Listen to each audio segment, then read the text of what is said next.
ជំរាបសួរលោកស្រីនាងកញ្ញាដែលនិយមតាមដានស្ដាប់នៅព័ត៌មានកីឡាប្រដាល់នៅក្នុង Channel 777កំសាន្ត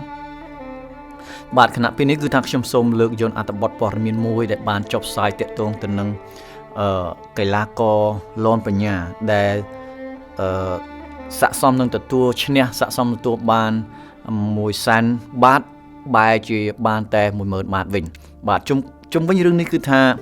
មានព័ត៌មានមួយបានចុះផ្សាយអំពីចេតនានៅពីក្រោយនៃការធ្វើស៊ីលនបញ្ញានេះឯងបាទចង់ដឹងថាតើមានល្បិចកិច្ចកលយ៉ាងណាឬក៏ធ្វើស៊ីឬក៏មិនធ្វើស៊ីនោះគឺតាមដានជាមួយខ្ញុំដូចតទៅបាទគឺថាមុនឡើងវាយគឺថៃបានធ្វើស៊ីទម្ងន់លនបញ្ញាជាង2គីឡូរួចទៅហើយប៉ុន្តែដល់ពេលវាយថៃសន្លប់ប្រាក់រង្វាន់ 100,000 បាតតែឲ្យតែ 10,000 បាតទៅវិញបាទនេះគឺជាគេហៅថាការធ្វើស៊ីមួយដែរអញ្ចឹងល្បិចកិច្ចកលយ៉ាងណាសូមតាមដានខ្ញុំដូចតទៅថ្មីនេះព័ត៌មាន Lee News ទើបតែចេញផ្សាយពីល្បិចរបស់ភាគីថៃតែរៀបចំប្រើល្បិចកាប់ដាវធ្វើស៊ីមកលើកីឡាករខ្មែរពាក់ព័ន្ធរឿងធ្វើគីឡូនិងការចាប់គូម្ដងរួចមកហើយស្រាប់តែនៅពេលនេះកីឡាករលនបញ្ញាទទួលរងថ្មបាក់នៅរូបភាពនេះជាថ្មីដោយថៃបានឲ្យកីឡាករខ្មែរសម្រកតាមគោលការណ៍របស់គេតែពេលវាយគេបដូរមកវាយគីឡូ65វិញធ្វើឲ្យយើងចាញ់ចំនួនគេជាង2គីឡូណោះជាមួយគ្នានេះរឿងប្រាក់រង្វាន់ 100,000 បាតក៏ត្រូវគេធ្វើស៊ីមួយជាន់ទៀតផងដែរកីឡាករជម្រើសជាតិជើងខ្លាំងរបស់កម្ពុជាលងបញ្ញាបានទៅប្រកួតក្នុងកម្មវិធី Mass Fight Bangkok នៅប្រទេសថៃកាលពីថ្ងៃទី3ខែធ្នូឆ្នាំ2022ក្នុងការប្រកួតនោះកីឡាករកម្ពុជាបានផ្ដួលកីឡាករថៃឲ្យសន្លប់ក្រោយពេលផ្ដួលដៃគូកីឡាករកម្ពុជាត្រូវទទួលប្រាក់រង្វាន់ប៉ុន្តែការទទួលប្រាក់រង្វាន់នេះហាក់មានភាពមិនប្រក្រតីដោយសារតែ Ring Girl បានលើកស្លាកដែលមានទឹកប្រាក់ 10,000 បាតតែពិធីករបែរជាប្រកាសថាទទួលបាន 10,000 បាតឬគិតជាលុយខ្មែរជាង 1 លានរៀលទៅវិញក្រោយពេលមើលឃើញមានបញ្ហា promoter ដែលនាំលនបញ្ញាទៅប្រកួតនិងកីឡាករបានទៅធ្វើការសាកសួរបន្ថែមប៉ុន្តែខាងភាគីថៃបានប្រាប់មកកាន់ខាងកម្ពុជាថាគឺប្រាក់រង្វាន់សម្រាប់កម្ពុជានេះមានត្រឹមតែ 10,000 បាតទេជុំវិញរឿងនេះម្ចាស់មេដាយប្រាក់ SEA Games ឆ្នាំ2022បានប្រាប់ផ្ទាល់មកកាន់ Lee News ថាបាទបងកម្មវិធីនឹងខ្ញុំធ្លាប់តាមដានបើយើងវាយគេឲ្យសន្លប់ឬបោះបង់ការប្រកួតគឺទទួលបាន 100,000 បាតហើយអ្នកនាំខ្ញុំមកគេក៏ប្រាប់ថាអញ្ចឹងដែរបងគេឲ្យយើង 10,000 បាតហ្នឹងគឺគេមិនចង់ឲ្យយើងតែម្ដងនឹងបងនិយាយទៅគេឲ្យយើងតែ 10,000 បាតហ្នឹងហើយគិតជាលុយខ្មែរប្រហែលជាជិតមែនតែជាង 1 លាន 3 សែនរៀលទេបងគូបញ្ជាក់ដែរថាសម្រាប់ការប្រកួតរវាងលនបញ្ញានិងកីឡាករថៃត្រូវបានគេដឹងថា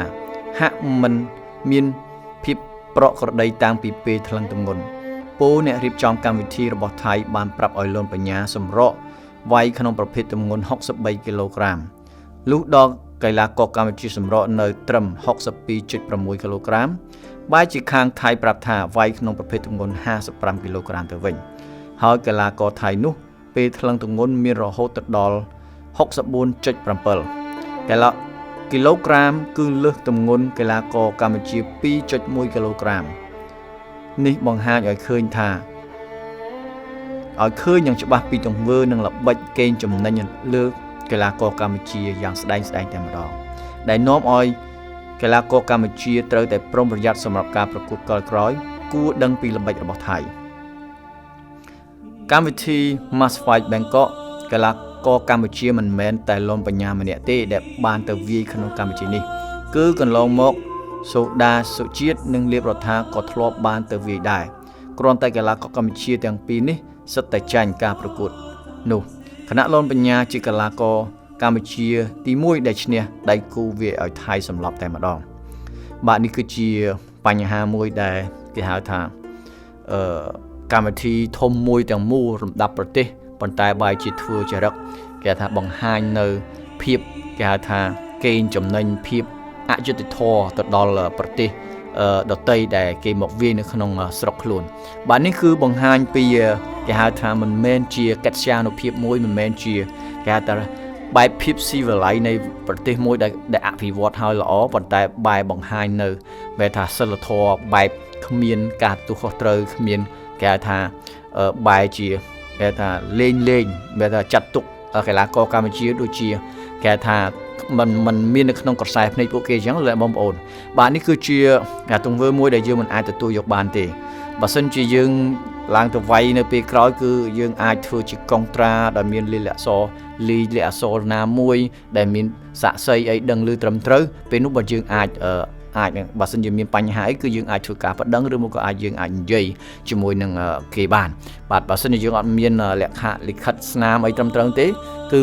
គេធ្វើស៊ីអញ្ចឹងបាទហើយអ្វីដែលរងគ្រោះគឺជាកីឡាករនេះឯងបាទកីឡាករគឺជាអ្នករងគ្រោះហើយកីឡាករគ្នាខំហាត់មានថាសម្រក់គីឡូ